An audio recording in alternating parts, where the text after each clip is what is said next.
muscle worship is the ultimate flex. I like big muscles and red corpuscles. But the new arena isn't bodybuilding competitions, it's TikTok. Social media feeds are awash with gymfluencers offering advice on how to get a gorilla chest, Popeye forearms, or rapper abs. Well, that's just gratuitous.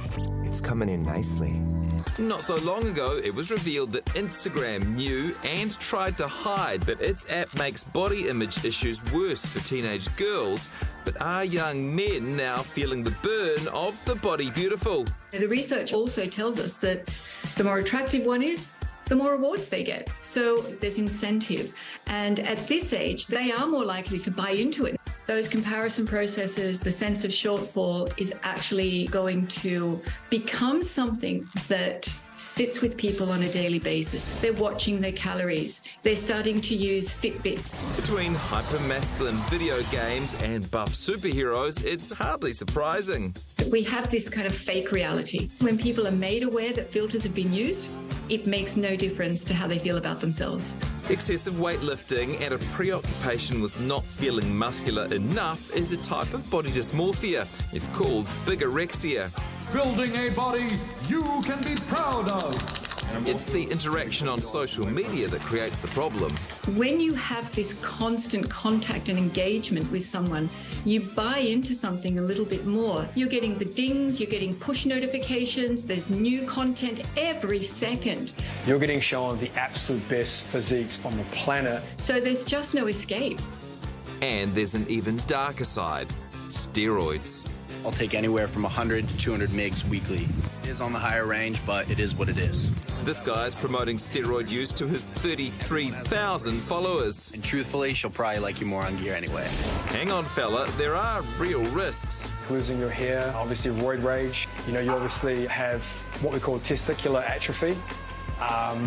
So that's quite scary. Pretty early on, I started realizing my anger was increasing. The mood swings were uncontrollable. And then I would kind of stop and realize, whoa, who was that? Who was that person? When I gave them up and I said, that's it, I very quickly realized how discouraging training had become.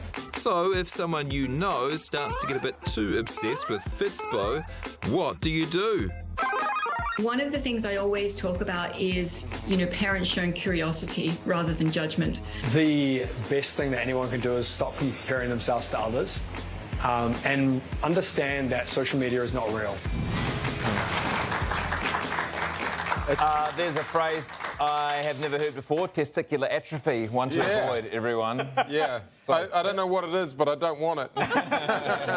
This bigorexia thing's so intense because it's so, when you're that age and you're not feeling good about yourself, unlike sort of other addictions, once you begin it and start it, if you're not feeling good about yourself, people start saying, hey, you look good. Like when you start going, then people say, hey, you look good, you look better, then that just feeds back into it. And you go, oh, I am getting results, this is great. And then it gets worse and worse and worse and worse. So you're getting the real world feedback, but also for this generation, they're getting the feedback online. And an app like TikTok sees what you're looking at, sees what you're lingering on, sees your vulnerabilities and the stuff that really pushes your buttons and feeds you more of it. So what chance of escape do you have? Yeah, I mean, when I grew up, there's no TikTok. Obviously, it was so long, long, long ago. And the only body of a male that I really had to look at and look up to was my dad's, which was built off steroids, the particular brand called Steinlager Green. And, I'm really proud to have emulated his body almost exactly the same all these years on. Yeah, I love it.